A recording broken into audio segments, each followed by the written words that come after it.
Good morning, America. You're listening to America's Voice Now. My name is Michael Evans. I'm your host for this morning. And we will have an interesting show today. We are going to be speaking with Jason Smith. Jason is the candidate running for the Republican Party for the seat recently vacated by Jo Ann Emerson. And we're going to ask him the pertinent questions that we've gone through with other candidates to understand and grasp his positions on where he stands on certain political topics or issues.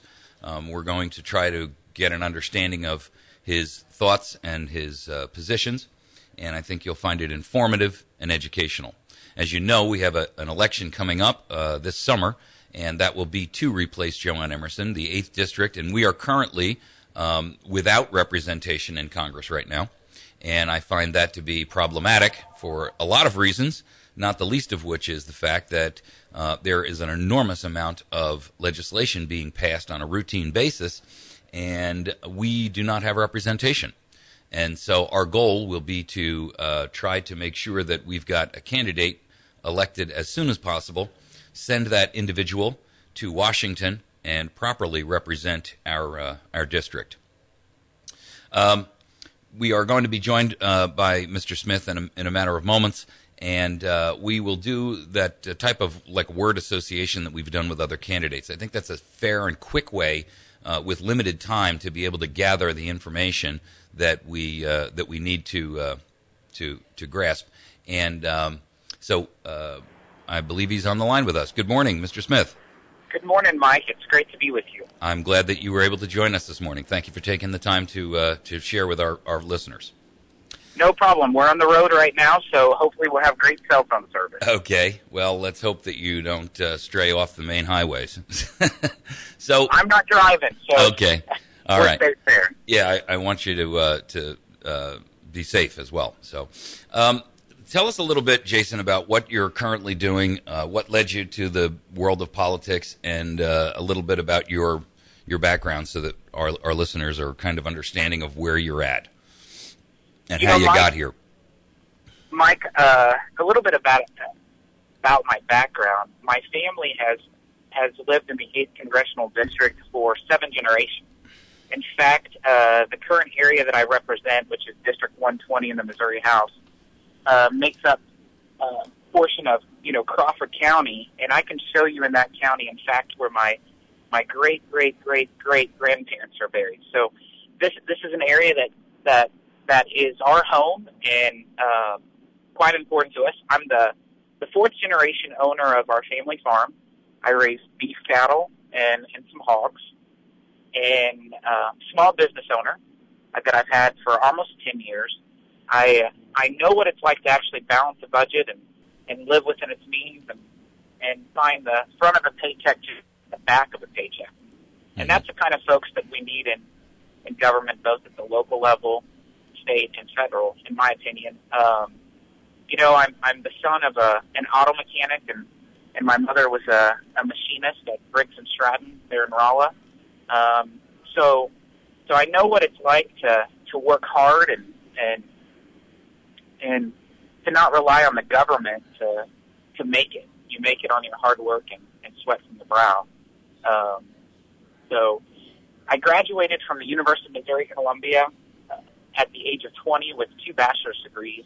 One was in business administration with an emphasis in finance, and the other one was in agriculture economics. And then 2 days upon graduation from undergraduate school, I started law school at Oklahoma City University. It's a private Methodist school. Mm-hmm. And was the youngest in my law school class, graduated there at 23, moved back home, and was practicing law for a period of time. And then an open seat occurred where there was a special election for the state house seat back in November of 2005. And I ran in that seat almost through a very similar process than what we had in this situation, where you had to, receive the nomination of your party. And I was the first Republican in 22 years to win that seat. Mm-hmm. And went on, and now I'm one of 150 3 members in the House, and I serve as the Speaker Pro Tem. Right. So, been pretty aggressive. What's the district that you're currently representing? It's District 120. 120. Okay, and that encompasses what? A couple of counties. Yes, Crawford and Pitt. I mean Phelps and Crawford now. Okay, gotcha. I know there was redistricting as well. So they split my old district completely in half. Right. Let's start with a couple of informative issues for our audience. What is the website where they can read about you, your positions, and understand or learn a little bit more about you?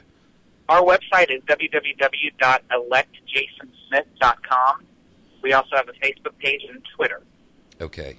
And your Facebook page? It can be connected from the electjasonsmith.com. Got it.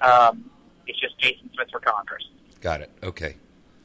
Okay, so what we'll do is we'll make sure that we give that information out a couple of times during the course of the hour so that our folks can get over there. You know, I'm a strong believer in education for the voter. I mean, my personal belief is if you're not gonna do your due diligence and you're not gonna educate yourself about the voter, quite frankly, do us all a favor and don't vote.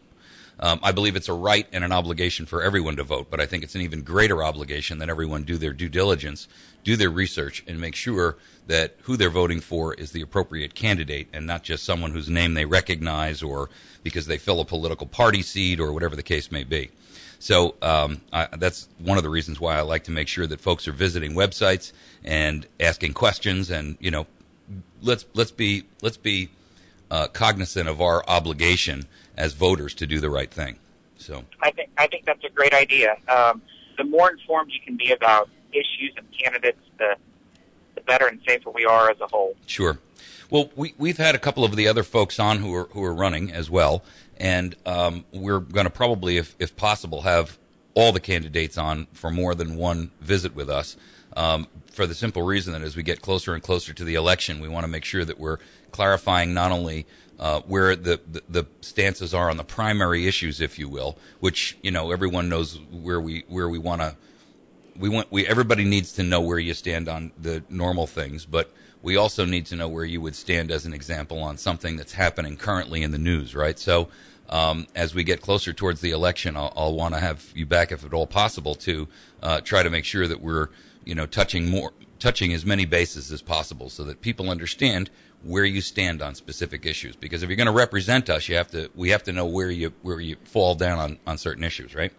So absolutely. One thing that we've done with a couple of other candidates, and I'd like to kind of do it with you as an initial shot, just so that in limited time we can get as broad a grasp as possible, is we kind of have done a word association thing where we want to just understand where you are on bulletized issues. The first would be abortion, and if you could just kind of give us your brief, take on that would be helpful. You know, I consistently have a 100% voting record with the pro-life agenda. In fact, I'm the only candidate in this race endorsed by the Missouri Right to Life, so okay. I'm strongly pro-life. Where do you stand on the issue of abortion for rape and incest? We definitely need to make policies that protect life the most. Mm-hmm. So, I mean, in the event that a child or a rape victim is impregnated, should they have the right to have an abortion or not? We need policies implemented to protect life the most. Okay. We're going to have a break coming up here. Unfortunately, you can hear the music starting to rumble in the background. So what I'm going to have to do is ask you to hang on with us and run through this commercial break segment. And of course, this is capitalism in action, right? We got to pay the bills. So that's exactly right. If you'll stick with us for just a moment, we'll be right back. Folks, we're speaking this morning with Jason Smith. He is the candidate running to fill the seat vacated by Jo Ann Emerson in the 8th district, or for the 8th district in Missouri, and he'll be running and up in this upcoming race that'll occur this summer. And if he is elected, he'll be going to Washington to represent our district in the House of Representatives in D.C. We'll be returning in just a moment.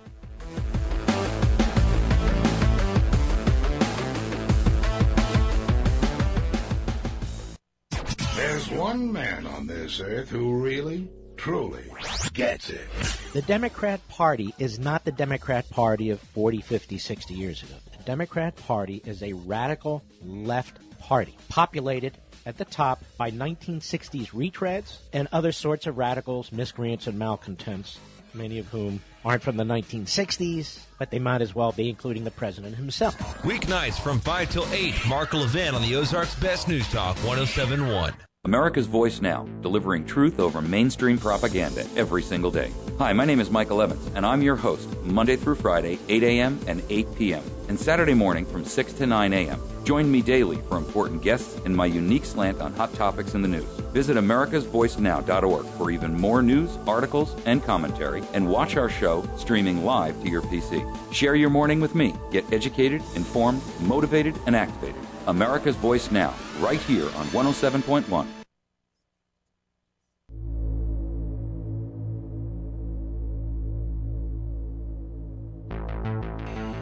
All right. We are returned. Unfortunately, our interview with Jason Smith will be interrupted a couple more times by those pesky commercials, but I think based on the fact that radio delivers an outstanding opportunity for folks to meet a candidate and understand it's a worthwhile endeavor to sit through a few seconds of commercials. Absolutely, and let private industry advertise is always a great thing. Hey, capitalism is one of the foundations upon which this nation was built. So, absolutely. I want to touch base with you on the Second Amendment, and you know, I mean, everybody says, "Oh, I support the Second Amendment." I mean, even Chuck Schumer and Dianne Feinstein say that. Of course, their actions speak much louder than their words. So, I'm more interested in rather than the pat answer. We have two bills in the Missouri House right now. We have 430. I'm sorry, in the House and in the Senate. We have 436 and 325. Senate Bill 325 and 436 House Bill, which is the Firearms Preservation Act, which essentially is a nullification act. I'd like your thoughts on that. Are you participating in that? Where have you stood on that issue? I'm a co-sponsor to House Bill 436, sponsored by Representative Doug Thunderberg. Right. Strongly believe in protecting our Second Amendment right. I'm a lifetime member of the NRA. The stuff that's going on in Washington, D.C. with Feinstein and the president trying to restrict gun ownership, the only people that this affects are law-abiding citizens. Sure. Criminals are going to find any way that they want these guns. And I'll tell you, to be honest with you, Mike, it's great to be running to represent a district in southeast Missouri, the 8th Congressional District, that believes and understands in the Second Amendment, but not only that, they actually know how to utilize it. And Sure. I strongly support the Second Amendment. Where do you stand on the issue of states like Colorado and New York? And New York is perhaps the primest example, where they have outlawed even private transactions without a background check. And where do you stand on universal background checks? I guess that's a better way to phrase it. You know, it's just restriction. It's restricting our rights for the Second Amendment. So I'm opposed to them. So if Farmer Joe and West Plains City Boy Bob want to buy and sell guns on their own, you don't have a problem with that? Absolutely. Let them buy and sell as they please. The government needs to get off their back and out of the way. Just as a quick side note, I've done a number of discussions on the Second Amendment with our listeners, and I perceive the Second Amendment to be the principle of mutually assured destruction.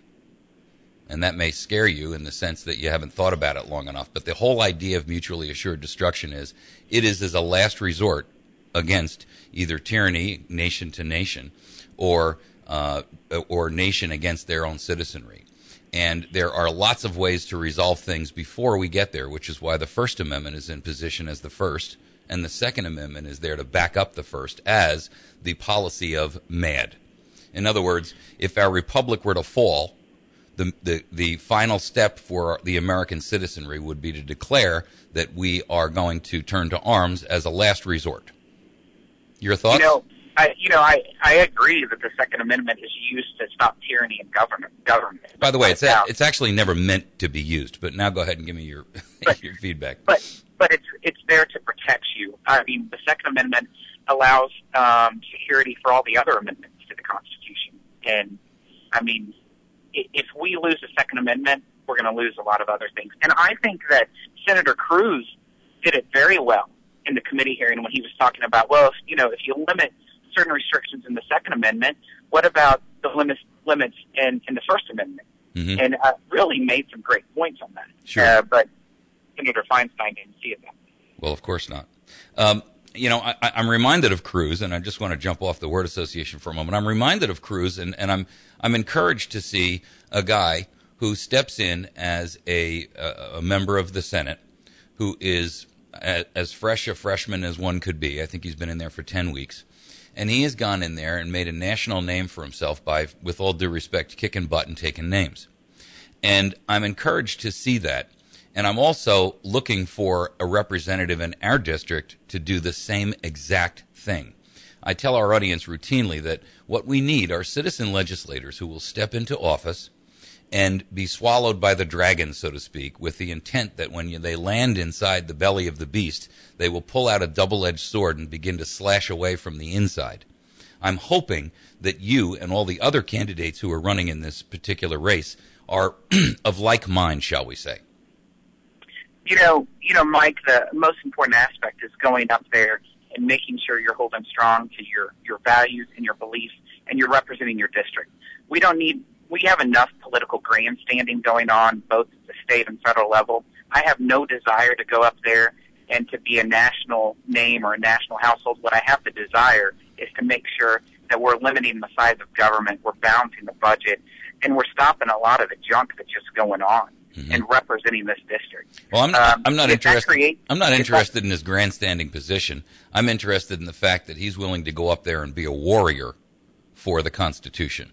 And that's what you have to do. You have to be a warrior for your values, your constitutional principles, and represent the 30 counties of the people that you represent.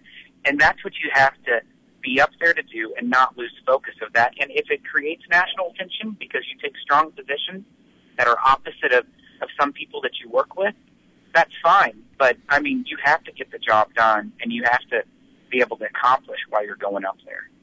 Let's talk about drones. We currently have a bill by Representative Guernsey on drones, and to prohibit their use in the state of Missouri. And I believe that not only should drones not be allowed to be used without a warrant, either publicly or privately owned, but I actually go one step further and think that all drones should be registered with a database where they can actually be monitored so we know who's got them, and that any any information that they capture with them, whether that be video or geographic information or anything else, that be held in a database where it can be reviewed at a later date. Your thoughts? We have a bill in the House right now, House Bill 46, that is by Representative Guernsey. Right. That is addressing this issue, which I support his bill actually strongly. Have you co-signed it or co-sponsored it, or? He filed it before I actually knew about it, to be in fact, but I strongly support it, and I look forward to. Okay, I've got some amendments to it, and I'd like to email those to you before the end of business today, and I'd like you to take them up with him. Because there are some things he left out of there which I think are really, truly critical to making sure that this actual bill has some teeth, and it's not just a place setting that can be done with an easy end run, if you will, right? So make sure I get those to you. I'd be happy to look at them. Executive orders. Let's talk a little bit about that. Our president is using them not at an extraordinary rate in comparison with other presidents, but I think the tone and the tenor of his orders are quite different. Mike, this is something that really gets me going. There are three distinct branches of government that are outlined in our Constitution, and just a few weeks ago, when the president gave his State of the Union address, he said numerous things that alarmed me within his address, but one that just struck a nerve greatly is when he was referring to climate change. And he said in there that he was pushing on Congress to pass legislation affecting climate change, but if they didn't pass it, he would implement it by executive order. Right. That is the problem. Obama has tend to believe that there's only one branch of government, and that's his administration. And where we see the problems with everything in government is the burdensome regulation that's going on, whether it's the EPA, whether it's the Corps of Engineers, the USDA. I mean, you just name it. We have over 170,000 pages of rules and regulations. And the reason why we have that is that legislators, both state and federal, when they've passed legislation, they've granted such broad authority to these agencies.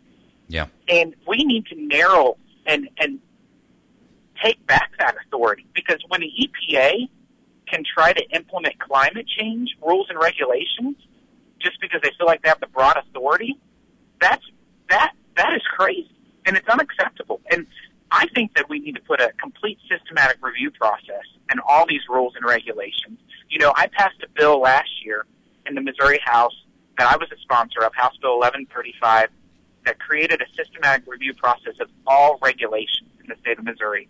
I was upset then that we had over 6,000 rules and regulations, and it set forth requiring every agency and commission to review their rules every few years to check, does this rule cause an undue burden on businesses, family farmers, individuals? Can that rule be more narrowly tailored to carry out the purpose? Is that rule obsolete? Is it beyond statutory authority? It would blow your mind how many rules that are out there that should have never even been implemented because they were beyond statutory authority. And if they cannot comply by those parameters, they have to take them off the books. Well, and that's actually reducing the size of government. I've actually got, and I agree with you fully, but I think that I think the sword needs to be sharpened. Let me make a suggestion. I've also written a piece of administrative agency prohibition bill. I'll be submitting that to you this afternoon as well.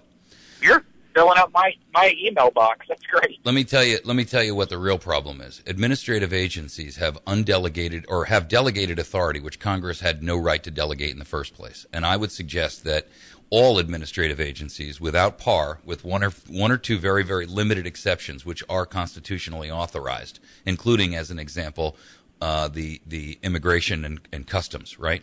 But outside of that, every administrative agency that exists today is extra-constitutional. Our authority was, first of all, the Constitution states that every law passed must be done by Congress, and these administrative agencies pass regulations and rules that parade about as law. People go to prison for them. That ruins their families. It ruins their businesses. They are fined. They are imprisoned. And with all due respect, none of those laws or regulations or rules are constitutional on their face. So my suggestion is that for virtually all administrative agencies and a nullification procedure by the state of Missouri be completely eviscerated. They may not operate within the state of Missouri, period. And those state agencies that are agencies must, number one, immediately come to Congress. All their activity is suspended until they can prove that every regulation that they have developed has a constitutional foundation and basis, and if they cannot, they have to remove that regulation. End of argument. Make it really clear and simple. There's no vacillation and there's no exceptions to the rule. It's either constitutional or it's not. End of argument. Your thoughts? You know, I think one of the first things we need to do at the federal level is to put a moratorium on all rules until they start going through and start pulling them out. And definitely check to see the constitutional authority of it, the statutory authority.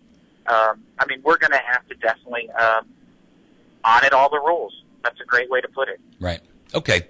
Let's talk a little bit about two issues which are I find extraordinarily frustrating.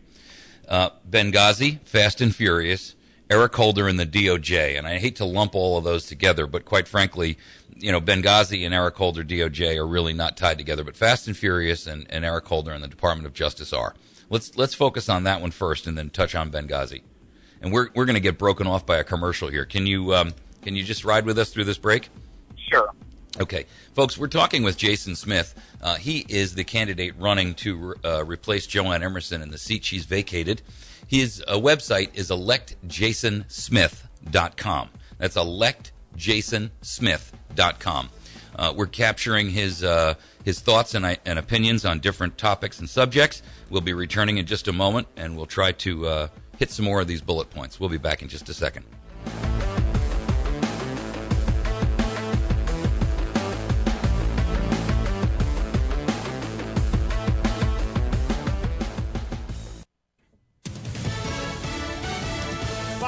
Radio. I'm Chris Foster. Like people everywhere, Palestinians deserve a future of hope. And President Obama says they should have their own Palestinian state, separate from Israel. A few hours before the president's visit to the West Bank, rockets flew from Gaza into southern Israel. Nobody hurt. We condemn this violation of the important ceasefire that protects both Israelis and Palestinians, a violation that Hamas has a responsibility to prevent. He's sitting down now with some Palestinian kids for a dance performance and discussion. The new numbers on unemployment benefits are out from the Labor Department. They came in a little better than expected, so the claims came in at 336,000. The estimates were for 342,000. Just another good sign that our economic news is trending in the right direction. Fox Business Network's Nicole Petalides. Fox News. We report, you decide. Thanks to Jason over at Wits End Classic Barbershop for sponsoring our phone lines. You can call our Wits End Classic Barbershop hotline, and you can get over there and get yourself shaving a haircut. 2 bits. Well, a little bit more than 2 bits. Thanks to our friends over at Pizza Hut as well. On Porter Wagoner Boulevard, they have an outstanding lunch special, and on Tuesday nights, they have Kids Eat Free. Children under 12 eat for free. They're on Porter Wagoner Boulevard in West Plains. Make sure you visit Pizza Hut. Our friends at the Battery Station, 303 Washington Avenue at batterystation.com. You can also reach them via telephone at 257-7799. Folks over at West Plains Pawn and Gun. Kenny's a friend of ours and a great supporter of our program. 417-256-3000, located about a mile and a half on Route 160 past Walmart. You can reach him also on the web at westplainspawn.com. Ozark Mountain Self-Reliance, half-mile east of Walmart at Route 62 in Mountain Home. You can find them on the web at ozarkmtnselfreliance.com. And you can call them at 870-492-4030. My friend Mary over at Chantilly's Artisan Bakery, the best damn bakery in 100 miles. She can be reached at 417-255-2253. You can also find her at number 2 Evans Arcade. Outstanding bakery. Bill Stone over at Stone Construction at 2930116. Whether remodeling, building new, or doing some kind of custom construction like commercial or farm work, Bill's the guy for you. 2930116.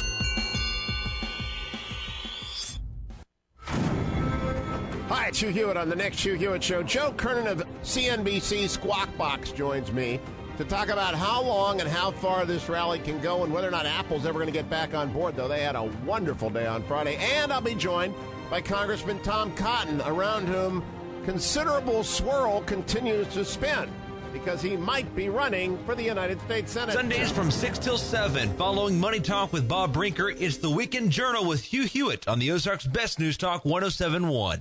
Weather sponsorships are now available on News Talk 107.1 The Point. Get more information, email info@diamondmediaradio.com for complete details. From the Point Weather Center, a winter weather advisory is in effect. For this morning, mainly clear skies, becoming cloudy with snow developing this afternoon, continuing into the night tonight, mixing with freezing drizzle at times. 2 to 4 inches of accumulation, high this afternoon 34, low tonight 28. Mostly cloudy for Friday with snow showers changing to rain. I'm meteorologist Jim Rinaldi. For more information, visit my1071thepoint.com. They say that people actually suffer from anxiety if they don't know where their cell phone is. And you know what they call it now? Are you ready? Nomophobia. There are other phobias like boobtubophobia. That's when you're afraid of missing Judge Judy. Okay, the worst of all is commandophobia. Saturdays noon to 3 for the Kim Commando Show, and weekdays at 7:20 for your digital minute. That's Kim Commando on the Ozarks Best News Talk.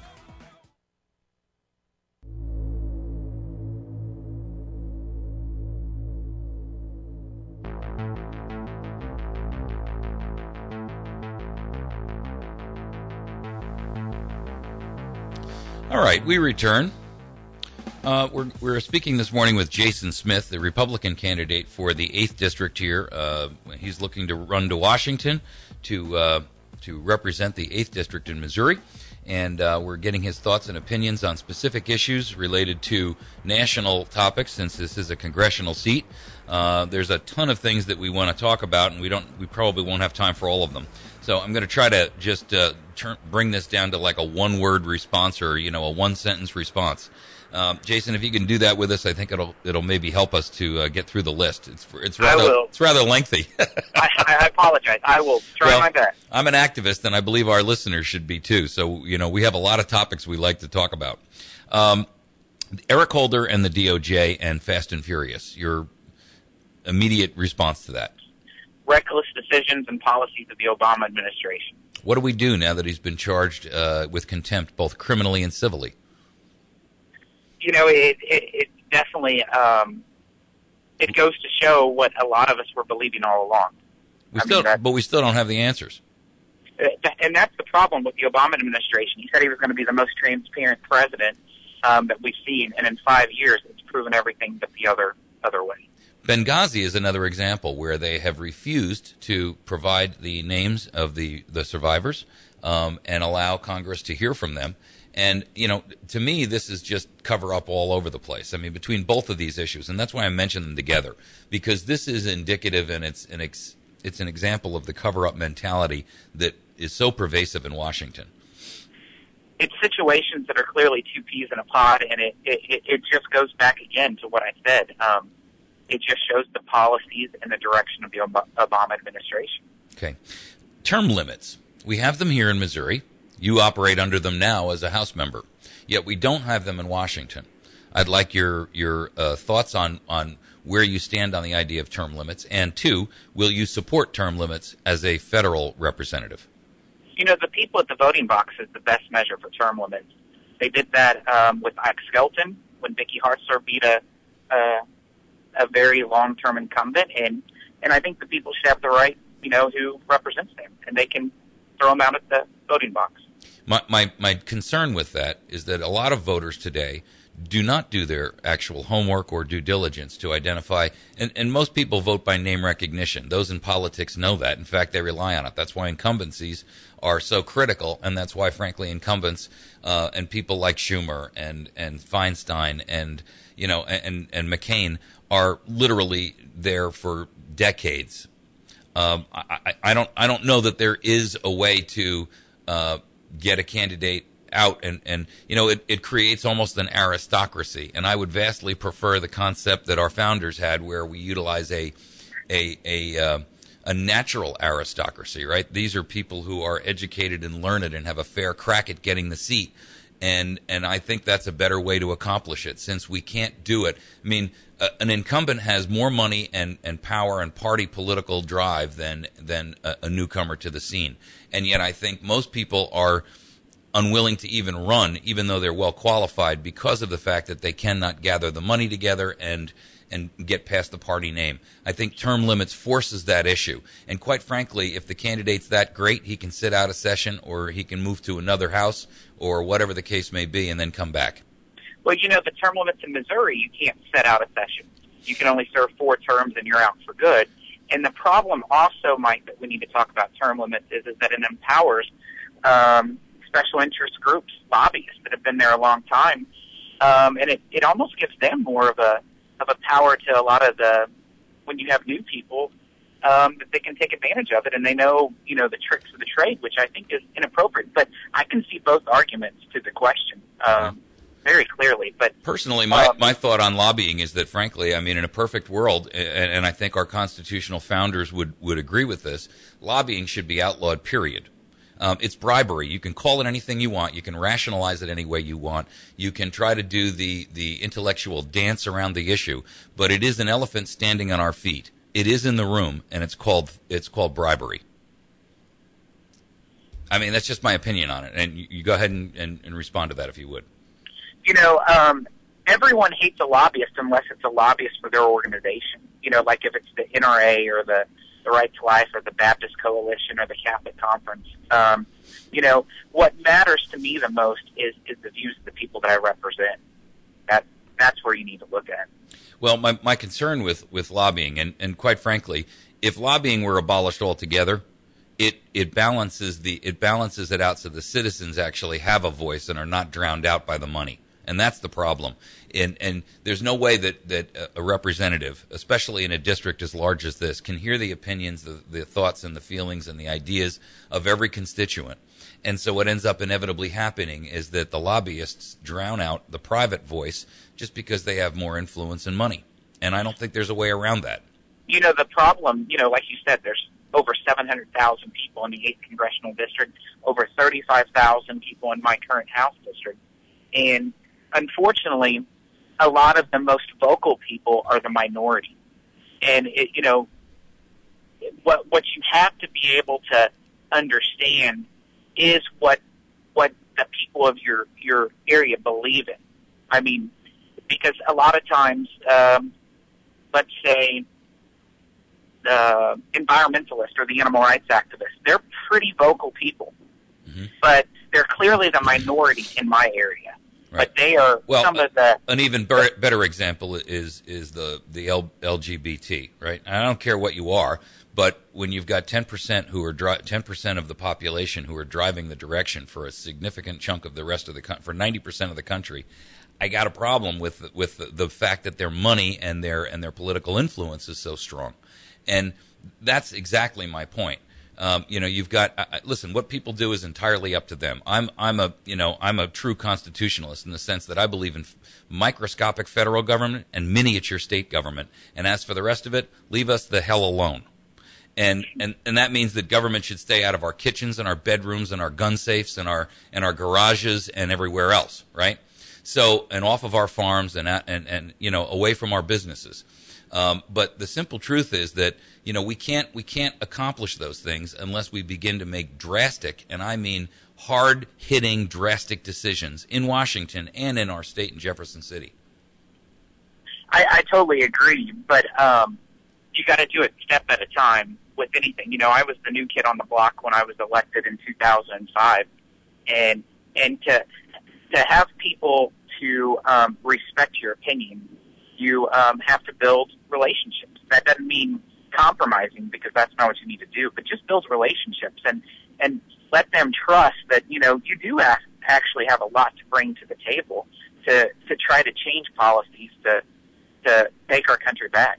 I would agree with that, but I believe that you can earn someone's trust and respect even though they adamantly disagree with you. John Adams was very disliked on a personal level throughout most of his political career. And yet he was the one guy that at the end of the day everybody said, I hate his guts, but I trust him because at least he's consistent in his positions and never faltered, never wavered, never changed, even though it was against his own best personal interest. When you disagree with someone, just respectfully disagree. I mean, it's very easy to do. I've done it numerous times in Jefferson City, and you suffer some consequences, but in the end, people will see your true colors. Let's talk about the National Defense Authorization Act and the indefinite detention provisions therein.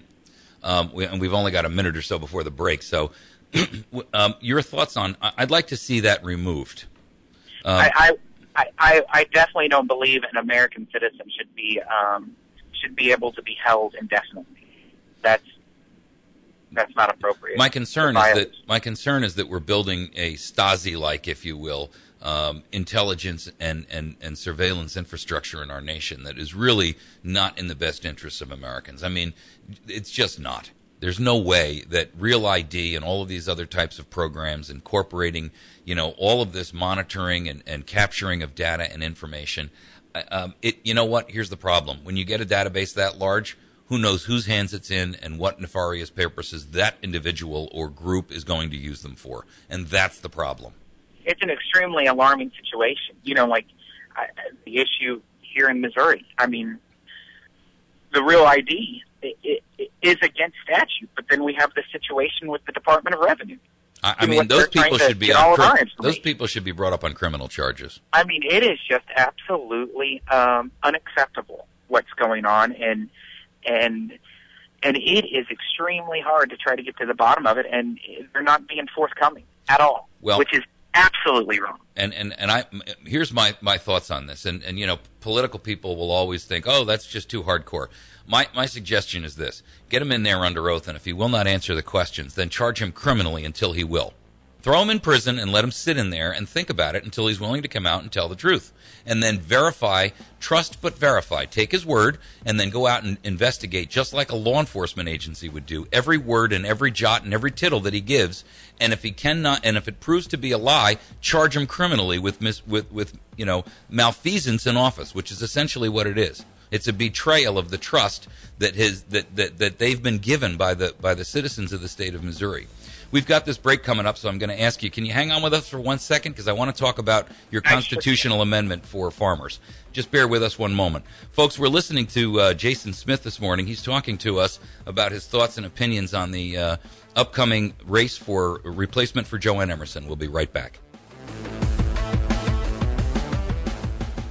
The area's best selection of firearms, ammunition, and accessories can only be found at West Plains Pawn and Jewelry. Online at westplainspawn.com. Top of the line, new and used optics from Nikon, Leopold, Burris, Redfield, Zeiss, and Schmidt & Bender. Ask about their selection of binoculars, laser sights, and night vision goggles. With new arrivals every week, the area's best selection of firearms, ammunition, and accessories can only be found at West Plains Pawn and Jewelry, 1713 West U.S. Highway 160, or shop online at westplainspawn.com.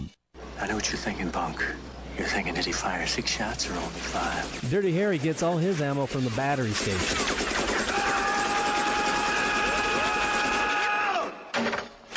John Rambo, you guessed it. He gets his ammo from the battery station, too. So if you need ammo, go to the place where the guys who know about ammunition go, the battery station. They have one of the largest supplies of ammunition in the area. So make sure you're stocked up and don't get low on shells. Go to the battery station at 303 Washington Avenue in West Plains.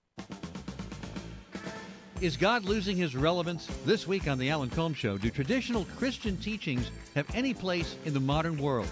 Controversial Pastor Rob Bell joins me to tackle the misconceptions about God as we move into a new era. Plus, has the Great Recession caused a lost generation of people? And psychic Jeffrey Wands with a fascinating look at the future this week on The Alan Colmes Show. Weekdays 9 to midnight. It's The Alan Colmes Show on the Ozarks Best News Talk, 107.1 The Point. Having difficulty with your computer? Do you think it has a mind of its own? Well, don't be alarmed. This happens to everyone at some point in time. Worry no more. Computer Dave and Kyle can help you out with PC Geeks, a weekly show right here on 107.1 The Point. Tune in Thursdays at 1 o'clock to ask computer-related questions and listen to the web topic of the week.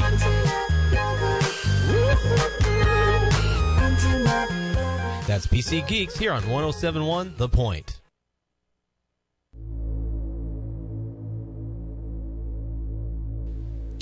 All right. We are returning. Jason Smith is our guest this morning. He is running for the 8th District here in Missouri for the seat of Congressional House Representative in Washington to replace Jo Ann Emerson. Jason, the one thing I'd like to touch on before the end of our program, and I appreciate, by the way, you jumping on with us this morning, you have submitted a House Joint Resolution 11 and 7. And essentially, the concept behind those is as a Missouri farm protection bill. The way that the document reads, though, has me a little concerned in the sense that it does not address the idea of diversified small farms. And I would suggest that one of the changes in the language would be that the right of Missouri residents or citizens to employ farming and ranching practices and equipment that ensure the continuance of diversified small farms shall not be infringed. And here's the reason why. We know that mega farmers and mega agriculture are basically taking over the small family farm. And our concern is that, the goal, of course, is to short circuit the ability of individuals and small farms to be able to be self-reliant and self-sufficient.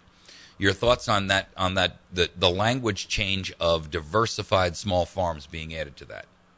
The purpose of this bill is to protect agriculture in the state of Missouri. It would be put into the Bill of Rights in the Missouri Constitution. Of course, in order to be put in the Constitution, it would go to a vote of the Missouri voters of whether they accept it or not.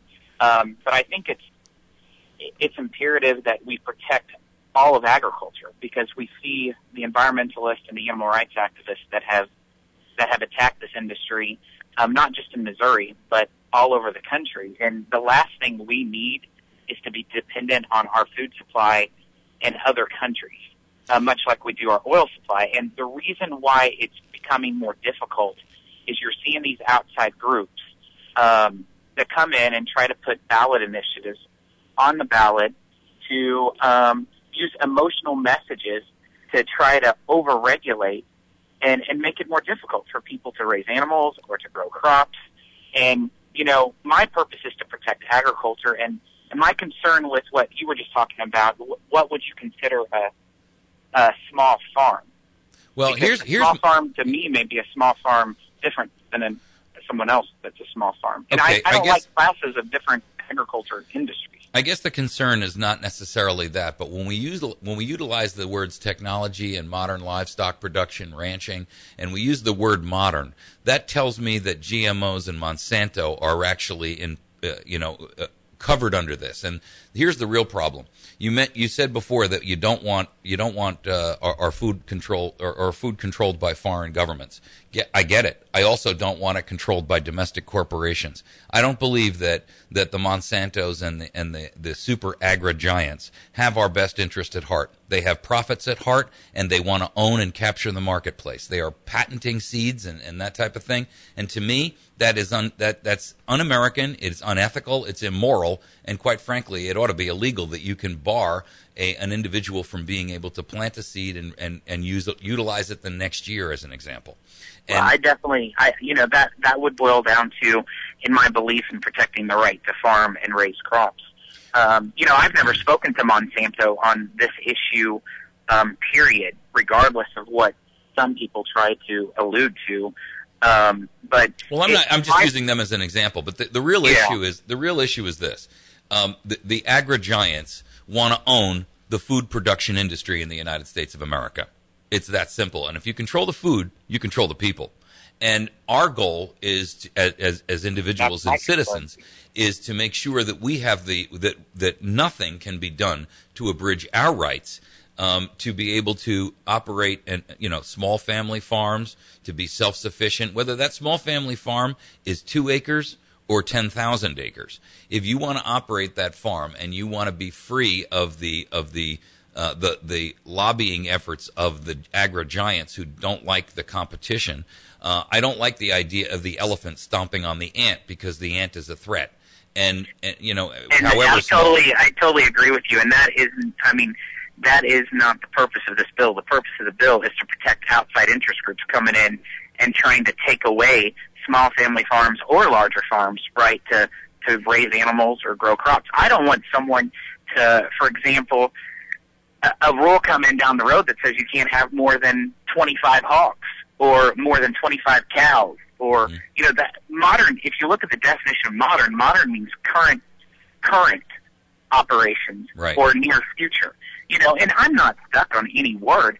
My only purpose is to make sure that we're protecting our way of life, which is protecting agriculture. This is the most diversified agriculture outside of the state of California. We raise and grow everything but citrus and sugar. Right. I mean, there were camels in Phelps County last Saturday during the St. Pat's Parade. I mean, we got a little bit of everything. And I just want to protect agriculture. And if we can find a way to try to alleviate some of those concerns, I'm fine with that. But my whole purpose is to protect agriculture. I get it. And I guess the concern is that when we have the agri giants and it's not just agriculture in the sense of plantings, it's also the issue of, all of this genetically modified material, and that's both livestock and agricultural, right? In the sense that, we've got pig goats, and we've got, the whole thing is literally getting to a point where we don't even know what's in our food supply anymore. And the idea of a diversified small farmer who wants to be able to, provide their own agriculture without having to pay royalties on bloodlines and all kinds of other nonsensical garbage, and having the ability to grow a crop that is free of genetically modified products, whether they be flora or fauna, is absolutely mandatory in my opinion. So, I think that you should have the right to grow, grow the crops how you you please. Sure. I mean, that's just my whole I'm purpose. just reminded of that case where Monsanto was suing that guy because, wheat sprouted up for the second year and they're whacking him for $84,000 for not agreeing to his terms that he signed when he bought the seed in the first place. And, that's just not right. I mean, it's inexcusable to do that type of thing to a farmer. I mean, $85,000 will knock the guy out of business, and that's just one more farm down. And we really just can't afford that anymore as a society, and definitely not as a state. Because you're right, agriculture is the king here, right? It's pretty alarming to me. Missouri has the second most farms in the entire country, followed by Texas. Right. And we've lost over 7,000 farms in just recent history. Sure. And that should be quite alarming in itself. And I'm reminded of this case that we had over here with the Morning Land Dairy. That was a story that we broke where the milk board came in and, knocked them out because they had raw cheese. And I mean, that's the kind of thing I'm talking about, where you've got, a dairy association who's got all the clout, and they go to the dairy board in the state and they say, you guys are going to put this guy out. And they didn't give him any options, and you may not know all the facts of the case, but I'm very familiar with it. I've read all of his court transcripts and all the rest of that, and they really hammered this guy, and they basically bankrupted him, put him out of business, destroyed his family, he lost his farm. I mean, it's just a tragedy, and it's done by corporations who really don't care, quite frankly, who they step on, and that and an administrative agency who has way, way too much power and no oversight. So those are the types of things that we're talking about here, and I think it's critical that our constitutional amendments and any amendments they shouldn't be taken lightly. Amendments shouldn't be made to a constitution lightly. And I'm just concerned about the fact that because language is something that politicians use to twist and tweak the truth to make it, and definitions of things can mean many things. And I'm concerned about and we see that every day, right? So I'm concerned about the fact that we make our point clear. And that, I'll give you an example. Had our federal Constitution said that the powers enumerated to Congress were expressly enumerated, then that would have eliminated all of this nonsense about, well, we can control, how many chickens you have based on Commerce Acts and all of that other kind of crap. I mean, it's out of control. And, because politicians and quite frankly lawyers live on the definition of words and then manipulate them to meet their own ends. That's the concern.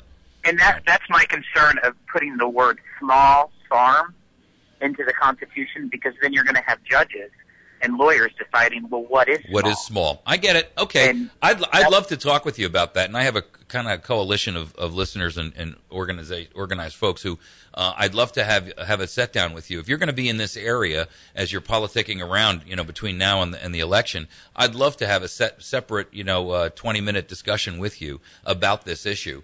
And it's definitely my passion. I'd be happy to, because I want to make this as strong and solid as possible. And sure. I was in West Plains last Friday, but I'll be back. Oh, I didn't know that. I wish I had. So, yeah, if you're going to, and I signed up on your website for your email bullets.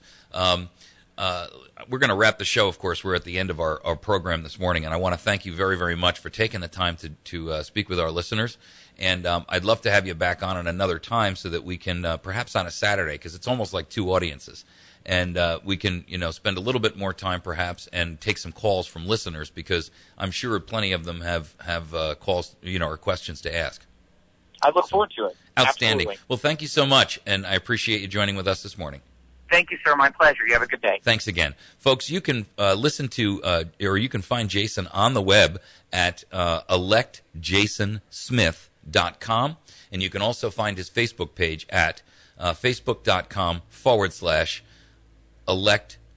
I'm sorry, let me make sure I'm giving you that correctly. Jason Smith for Missouri. So it's facebook.com/Jason Smith for Missouri. Okay, he'll have lots of information on his website that I'm sure that you would like to gather. I encourage you to sign up for a newsletter so that you can understand and learn exactly the issues that he's talking about on a routine basis. And when he's coming here, make sure that you make it your business to be here as well so that you can ask direct questions one-on-one. Okay, you're listening to America's Voice Now. I want to thank you folks for spending the day with us. We'll be back tomorrow morning, bright and early, irrespective of what our weather will bear for us. And we hope that you'll join us then as well. Thank you very much for being with us. You're listening to America's Voice Now.